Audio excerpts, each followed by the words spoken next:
this Toronto FC team taking down Columbus. It was 3-1, and great performance all around from Toronto. 3 really good goals, and I just thought this was such a good performance from Toronto.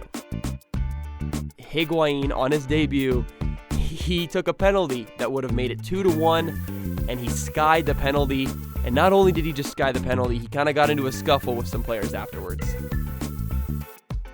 Regardless of whether they stay with Bob Bradley or leave Bob Bradley now, they're just delaying the inevitable that they're going to be bad at some point soon.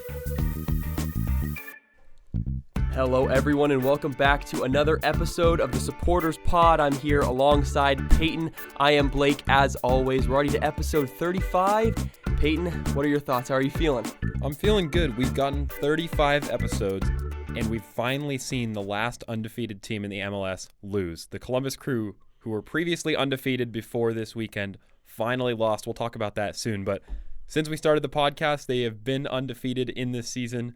I mean, obviously we went through the lockdown. We were out of action for a little while, but since we've been back, the first loss the Columbus Crew have taken since we started the Supporters Pod. Don't count the that's if you don't count the MLS back loss they had, obviously, in the knockout stages, but that doesn't count towards this MLS season. So yes, in the MLS regular season, getting points-wise, they have not lost a game. They finally dropped 3 points to Toronto, and a great performance from Toronto, but man, they have been on a great run of form and have easily looked like one of the best teams in the MLS with the form and the run they had been going on, and they finally dropped 3 points, and I think that it was just a great run overall from Caleb Porter and his guys, and I think that they're not going to stop anytime soon. This 3 points dropped is just going to be a fire lit underneath them, and they're going to continue to go hard. And I think they're going to really fight for that first spot in the East and ultimately the Supporters Shield. Yeah, I think they're still the favorites for the Supporters Shield. They have a 2-point lead right now over Philly and Toronto now, who are tied below them,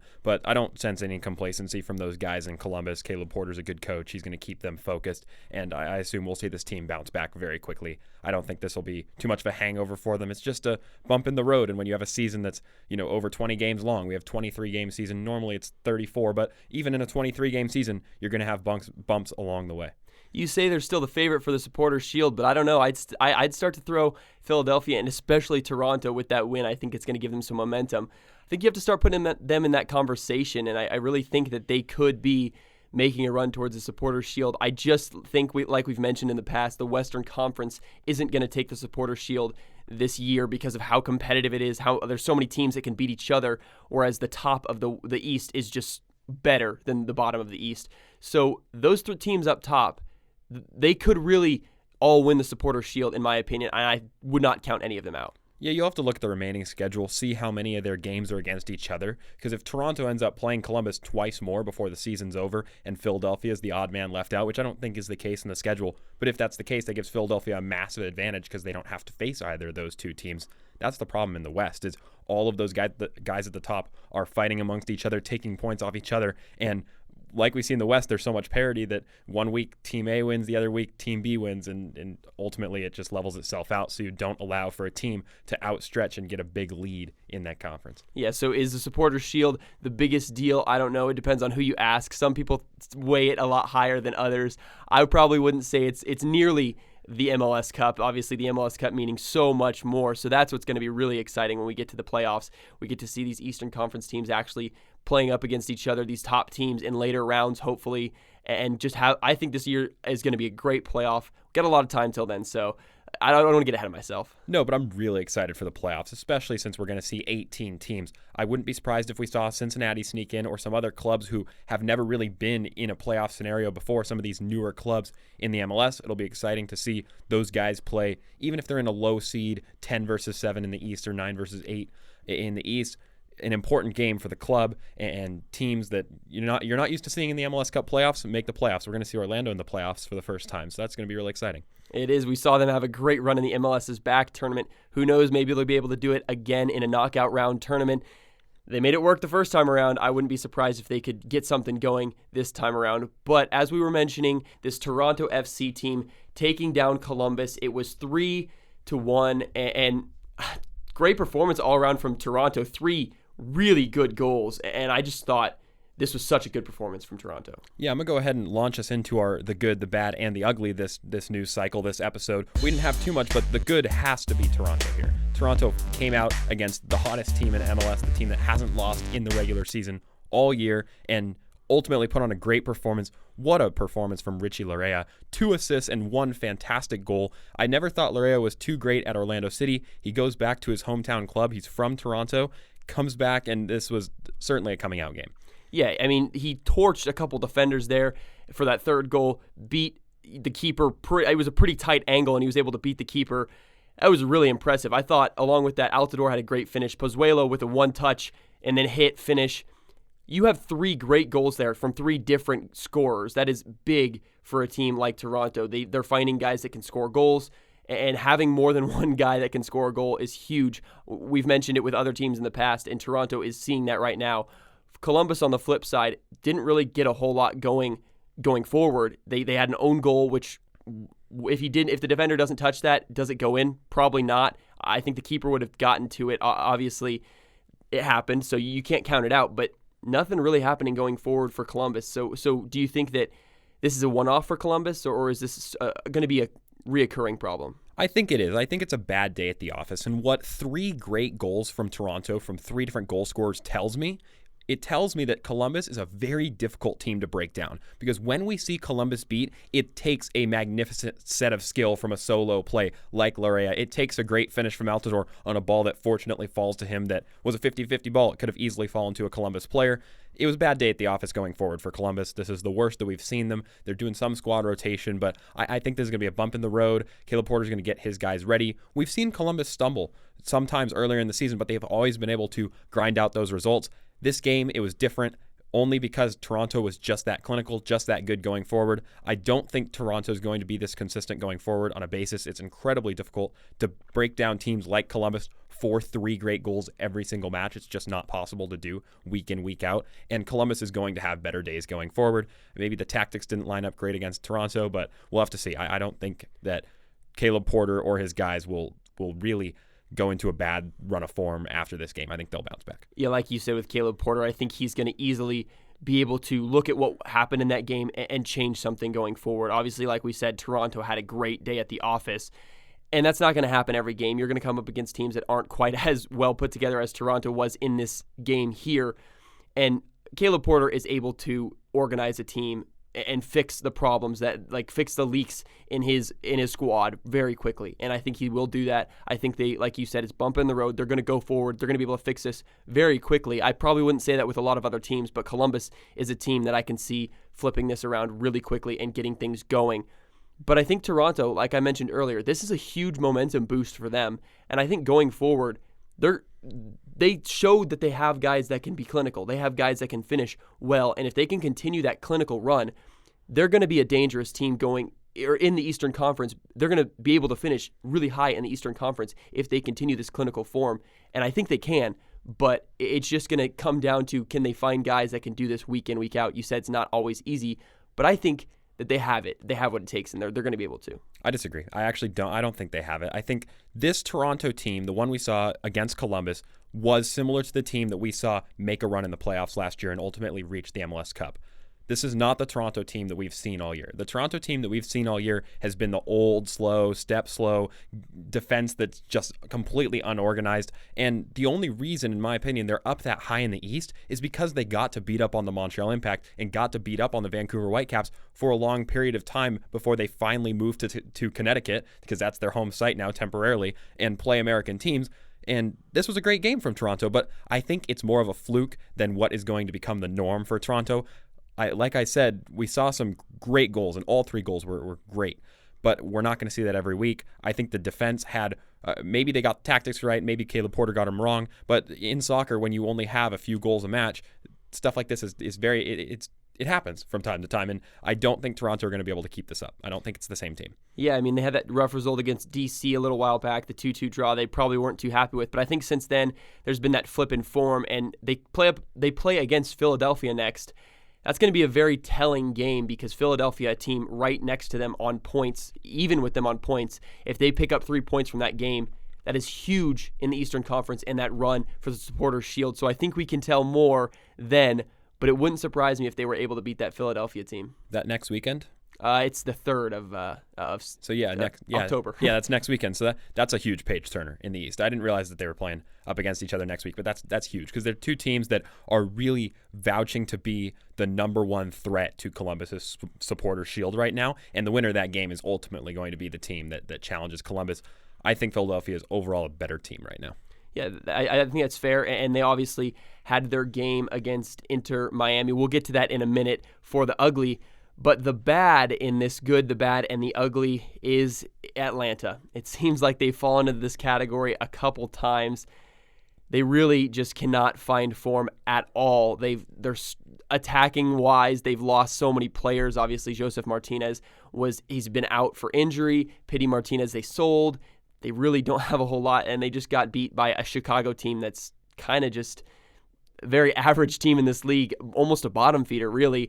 And they lost 2-0, and it wasn't even really a game. I was going to say, Chicago's a little bit mediocre this year. I mean, they haven't made too many storylines. They've been picking up a decent amount of points in their last few match days, but before that, really not making waves. Since the MLS's back tournament, they had a great win over Seattle in the tournament. And after that, after they took that loss to Vancouver and got bounced out, remember, Vancouver needed 2 goals to sneak in, beat Chicago on the final match day of the group stage in the MLS's back tournament. Ever since Chicago took that loss, it seems like they took a big step back in their rebrand development. And ever since then, they have never really recovered in the season until, I guess this is a good win against Atlanta United, but the big storyline here, yet again, isn't Chicago. It's about just how bad Atlanta's been.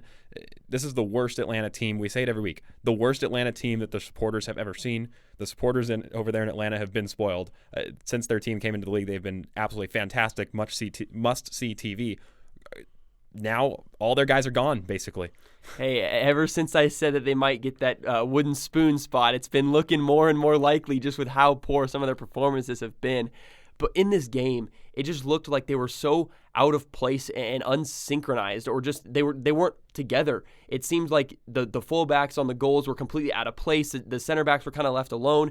They didn't really know exactly what they were doing, and this whole back line just wasn't put together and in unison. Whereas the attack, on the other hand, they didn't have anything going for it. I think they had a chance that was a header, and that was one of the only good chances that they had. Couldn't get it even on frame. It just wasn't a good performance overall from Atlanta here, and it seems like we're seeing that so much more. And this Atlanta team just hasn't even, the only result they've been able to put in was against the Dallas team, and it was kind of a fluke result because they haven't picked up very many points other than that. I'm curious how much Frank de Boer wanted out, because it was mutually parted ways, but that you never really know what happens. Clubs say that all the time so that they can get away with not saying the full story, and I'm curious just how much de Boer wanted out. If de Boer wanted out, there's not much the club can do, because the club's going to say they're not going to force him to play out his contract because he's just not going to care. He's not going to put in the extra hours to make sure the team is great. If de Boer didn't want to leave and Atlanta made this knee-jerk decision, it's really early on to make that sort of decision, especially when you're missing your star striker, especially when Almiron and PT, Almiron left, PT at the time was rumored to leave, finally now left. If they forced Frank de Boer out, that is a symptom of what is a bad franchise, because good franchises, long-term, don't make those knee-jerk decisions. They stick with their guys. I think that the worst thing that LAFC could do is fire Bob Bradley. And I think that this is kind of a mirror image to what would happen to LAFC if they fired Bob Bradley. LAFC is not playing well. We'll talk about them in a minute. They lost to a San Jose team that's one of the worst in the MLS at defending right now. But if they fire Bob Bradley, it's just going to get worse because the wheels are going to come off even further. That's exactly what we've seen from Atlanta. Atlanta, they were mediocre. They went from good to mediocre at the start of this year. Frank de Boer goes out from mediocre to bad, and they've stayed there. And that's exactly where they are going to stay if this continues. And it's just a common trend in sports when a team gets good and then, or even just they like this, they came into the league, they were spoiled, they always were good. They just figured, we're a top team in the league. We deserve better, I guess. And de Boer he got forced out. I don't know if he was forced out or if it was actually a mutual agreement and he wanted to leave. Either way, he left after a short period of rough form. It wasn't bad form necessarily. It was just rough form. And then he leaves. They really fall off the map. The wheels fall off, like you said.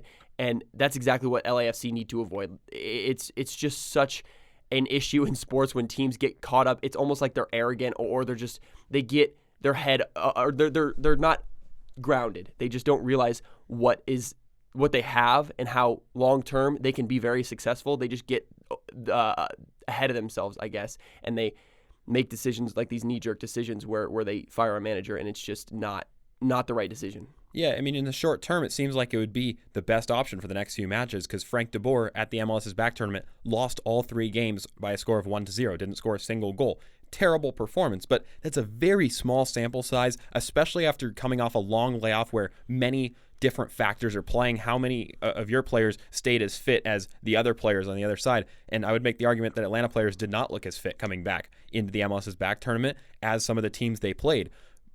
How much is that on the manager? How much is that on the individual players when they had to stay disciplined themselves at home, staying on their workout routines? It was a very small sample size. If Atlanta wanted to force him out after just those few games and the few games that followed, because Atlanta's form started to pick up a little bit. They picked up a few points, few draws. I think they grabbed 1 win before de Boer got out because PT did score a brace in that one game earlier. But that's a small sample size. You cannot fire a manager based on that, and if you do, this is exactly what happens. I think this is the path that LAFC can really avoid if they watch this, because LAFC in 2019 were similar to an Atlanta team in 2018. They were the best team in the league. Atlanta happened to win the cup. LAFC didn't. That's the they lost the playoff lottery sort of, but they were in the same position. Now LAFC is a year behind this Atlanta team. If they fire Bob Bradley early next year, they're going to follow the same path into irrelevance, essentially. Yeah, we'll see. With these results, LAFC, the turmoil will continue because, I mean, Bob Bradley is not getting the results he should be getting out of this squad. But, yeah, they should not be firing him this soon unless they have some guy in the works that is just better than Bob Bradley. But I think he's just a great manager. There's not a whole lot of guys out there that are clearly better than him. We'll get to that in a minute, but we'll get to that. We'll finish up the good, the bad, and the ugly this week. We mentioned Inter Miami earlier on, and the ugly this week is Higuain on his debut.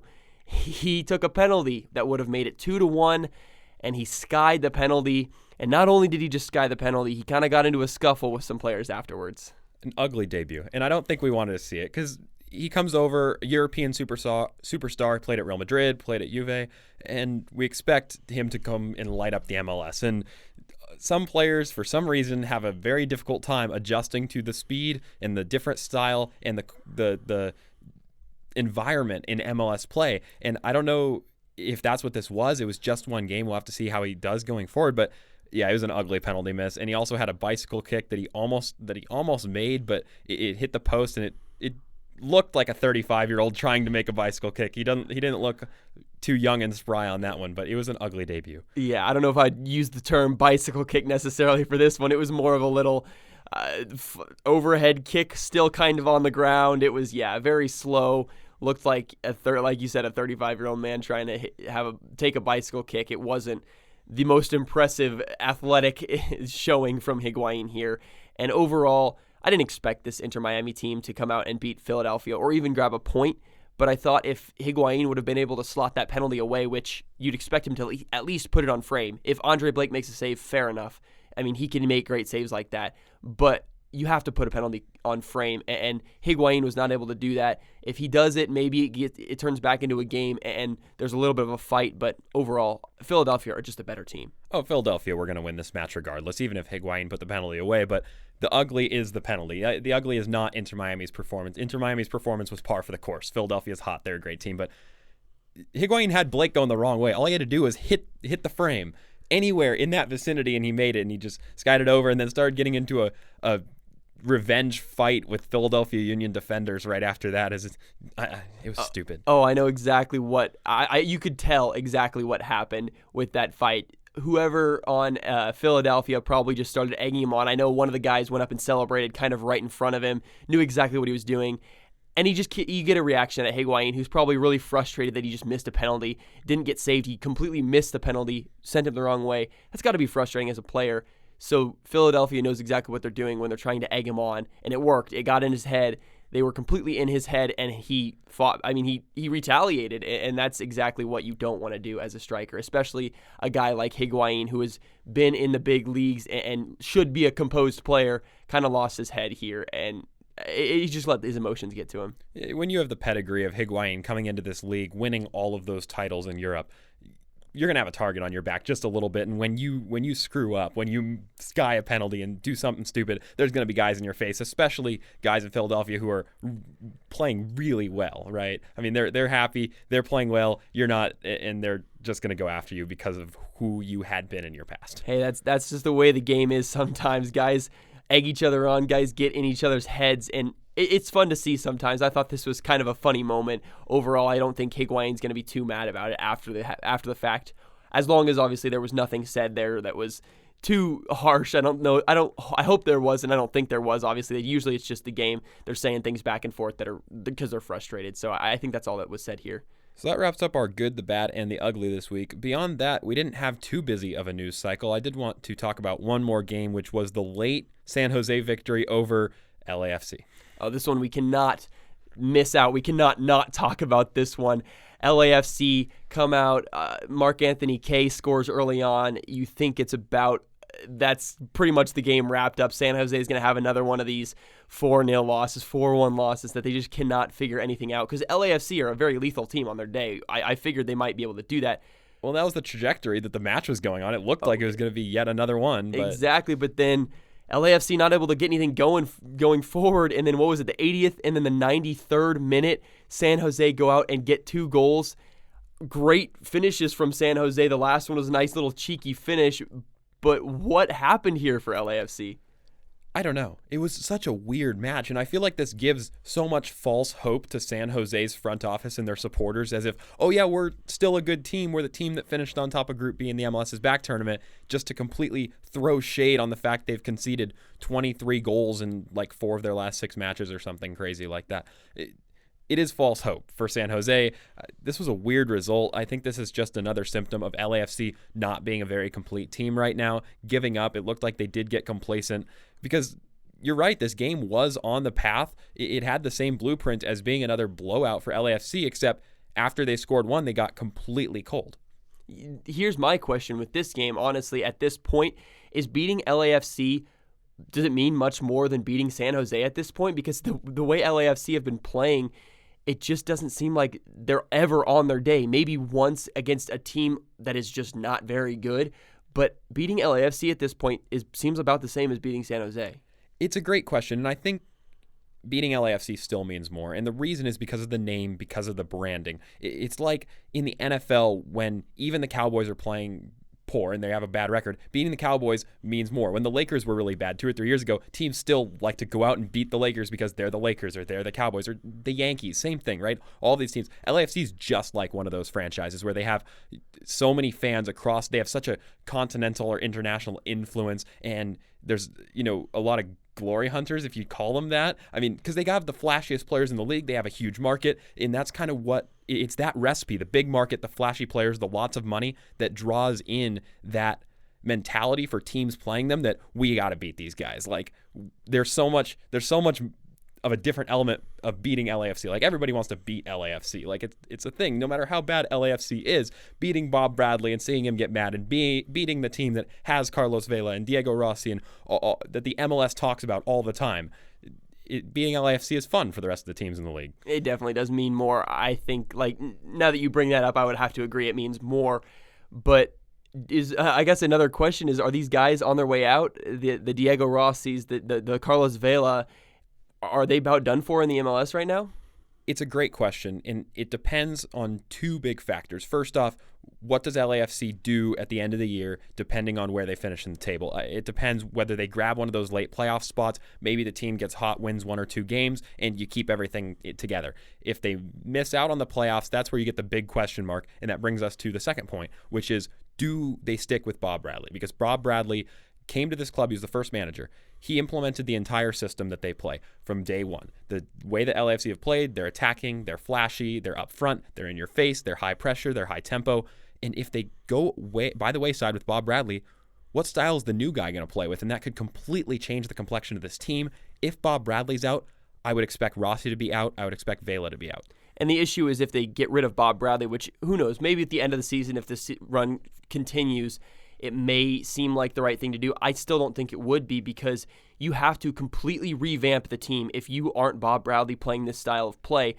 because the team is set up to be an attacking style of team. Their back line is not the most impressive back line, and if you try and play a defensive style with LAFC, it's just not going to work unless you completely revamp the team. So if Bob Bradley leaves and Vela leaves and Rossi leaves and they just kind of lose all these guys, maybe a new manager can come in with some money and spend and really rebuild the team, which could be what they need, but I don't think right now that is what they need. I think Bob Bradley needs to stick around at least until these guys start retiring maybe, or until they get towards the end of their career and don't want to be at LAFC much longer. For 2023, that's exactly the right move. You flush everything out, you get new money, you get new superstars, you develop new players. The problem is that means 2 or 3 years before that of mediocrity, of a new system, of losing fan interest, and I don't think LAFC is willing to do that right now. I think most likely scenario, they're sitting in 7th in the West right now.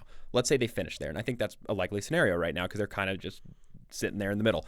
So a late playoff seed, right? One of the last playoff seeds. They play the 1 or 2 seed. They're going to line up against Portland or Seattle or Kansas City, and they're going to lose. They're going to lose in the first round of the playoffs. They're going to put up a good fight, but ultimately they're going to get scored on 2 or 3 times. They're out of the playoffs in the first round. At the end of the year, you look at this team, you look at Bob Bradley, Vela's back healthy. Let's assume that Rossi's going to stay in the offseason because there has been some rumors swirling that he's going to move, but let's assume he stays. If those 2 pieces stay, the midfield's still together, I think you bring the gang back for 1 more year. You bring everybody back and you say, all right, guys, we have pretty much the same team that we had in 2018. Now we have a Bradley Wright Phillips who's old but still can produce on his day, and we go out 1 more time, 1 more year, the final run. It's like the last dance for the Chicago Bulls in 98. It's like we're bringing everybody back for 1 year, and we'll see how we do, and then at the end of that year, depending on how we do, if we completely flop, we go in a completely new direction, and if we succeed, we push Vela into retirement and Bob Bradley becomes obsolete. It's a losing game for LAFC either way because you can't stay on top forever, and regardless of whether they stay with Bob Bradley or leave Bob Bradley now, they're just delaying the inevitable that they're going to be bad at some point soon. And I don't think anybody at LAFC, the fans, the front office, or the players, or Bob Bradley, is willing to accept that LAFC might be a bad team in the future. It's going to happen eventually. They're not going to stay on top forever. It's bound to happen. And I think, like you said, that couple of years of mediocrity is just a way it happens a lot of times. You get mediocre for a short period of time, but that's because you're rebuilding, and it takes time to rebuild. You may have a couple seasons where you slip into the playoffs and then get bounced first round, or maybe have a decent run in the playoffs, but you don't go very far. It just seems like that's just the way it has to be sometimes. You can't just flip from one style of play and one type of team to another within an offseason. It doesn't happen that fast. Teams don't change that quickly overnight. And I think LAFC, it's going to be really hard for them to accept the fact that it can't just happen right away. And it's not just them. I mean, nobody in the league, in a league built on parity, there's almost no teams that are immune to this except for maybe the early Galaxy. The Galaxy were great every year, and maybe Seattle. Seattle's been in the playoffs every year since they joined the league.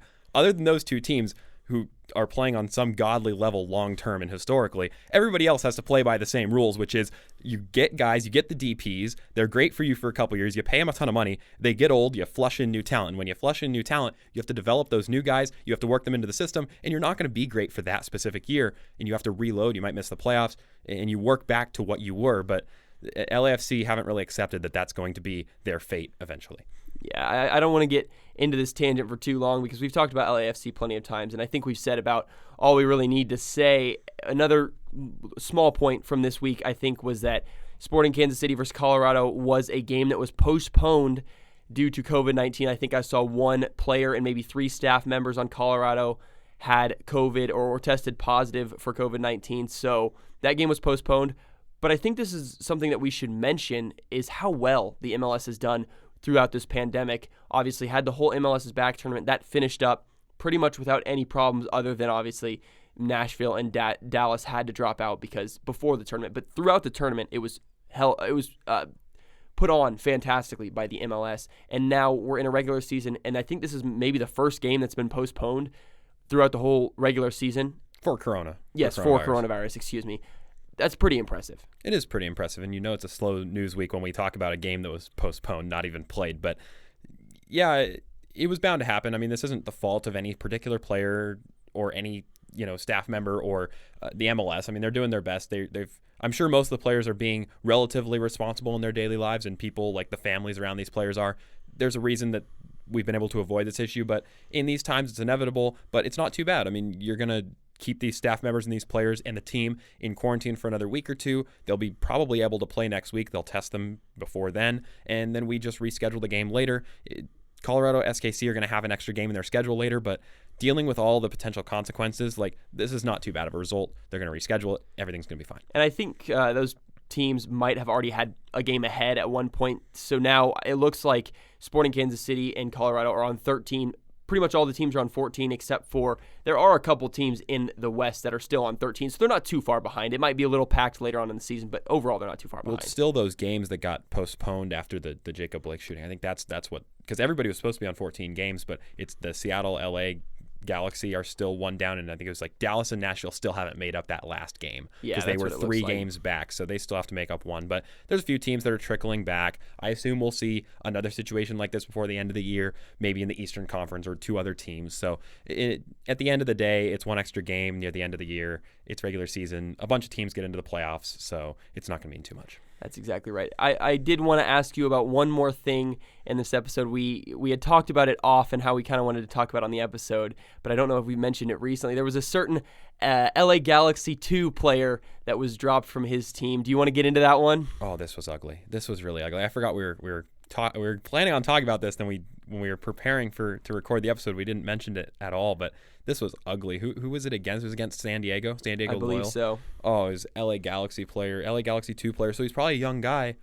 Ruined his whole career just off of yelling a racial slur. An ugly, ugly moment for. I mean, LA Galaxy 2 did the right thing. They parted ways with the player. You have to at that point, but. You hate to see the young kid throw away his career off something so stupid, like so stupid.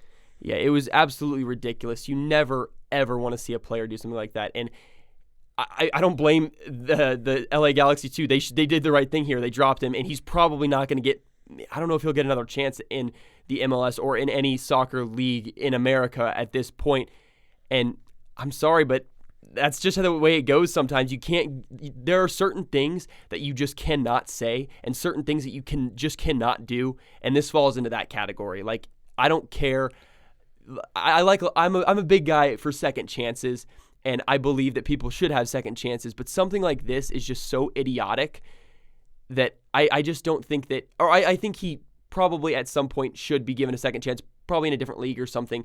But I don't think that a club should have to take a chance on him. I think the club should be able to just say, you know what, we don't want that on our team at all. Because you should not be able to say stuff like that. It's just not okay. I did see San Diego actually forfeited the game in protest due to what was said, and I don't blame them. And honestly, if the USL were to go in and make a decision, they could probably just nix the points. But, I mean, obviously, it's just the way the match ends up doesn't matter because they were more worried about what is right and what's wrong, and that was clearly wrong. In the current political climate, and you're playing within a league or a system, which is the U.S. soccer system, a system not founded on, but currently so involved in social issues, such poor timing for him. I mean, this would, of course, not be okay in any manner at any time, but it's certainly multiplied by the current climate. Maybe he'll be on a first-class ticket to Serbia and get another chance over there, but I mean, it's going to be tough because if a team has to decide between 2 players that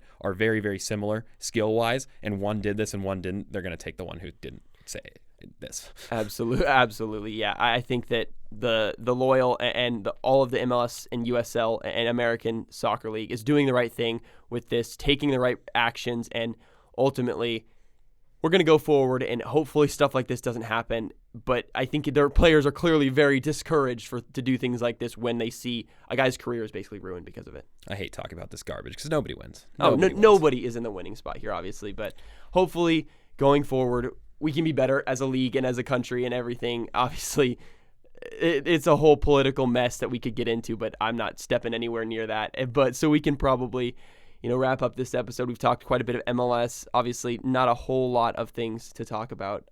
But yeah. A little bit of a slower week, but we got through it. We did have enough for a solid, the good, the bad, and the ugly. I always like when we bring that one back and get a chance to play the theme song. But no midweek games this week, so we get to wait all the way until next weekend. What are we going to do? Oh, no, a drought of 5 straight days without MLS, which seems weird in these times because it seems like we have a game every single day. So we get to wait the whole week until we have full slate of matches next weekend. Back to the full slates of matches. No, we will we'll find something to talk about, I'm sure. I totally forgot about this. I looked at my notes. The Boyan screamer, the absolute beauty goal. We have to mention this for at least, even if it's just a minute. Montreal for 5 minutes looked like they were going to just they were in the limelight for 5 minutes, but after that it didn't last too long. It's too bad the game's not 5 minutes, because Montreal could have won that game 1-0 if it was a 5-minute game, but it turns out Red Bulls actually aren't that bad, and Montreal's not very good. So yeah, the whole Montreal being higher up in the power rankings, it is an interesting one. I don't think Montreal is the best team right now. They're sitting in 8th in the East, obviously. That they're not a horrible team, but yeah, not a great performance from them. Maybe we can make fun of more MLS power rankings on Friday. We'll have to see what comes up. If we have another slow news day, we could just make fun, spend 30 minutes making fun of all of the MLS power rankings and ranking teams like Montreal and LAFC at 1 and 2. I don't think those teams are going to be anywhere near the top now because of what happened in their last games, but I guess we'll have to see. We will see you guys on Friday. Hopefully you'll see us, if you're watching on YouTube. Our YouTube is The Supporters Pod. We've got our episodes up there. You can watch those in video form. But if you're just a normal listener and you're on Apple Podcasts, make sure to leave us a review. Let us know what you thought about the podcast. You just call our listeners normal people and our video watchers? Well, that's a good question. I guess normal audio listener and then a visual listener. I don't even know. Stay in touch with the podcast on Instagram at the.supporters.pod or on Twitter at supporterspod. Don't misspeak. Yes, you can stay a part of our lives, I guess, with this social media. Yeah, the podcast is growing, and we're continuing to try and grow it with these social medias and the YouTube and everything. Get that whole list. So thank you guys for listening.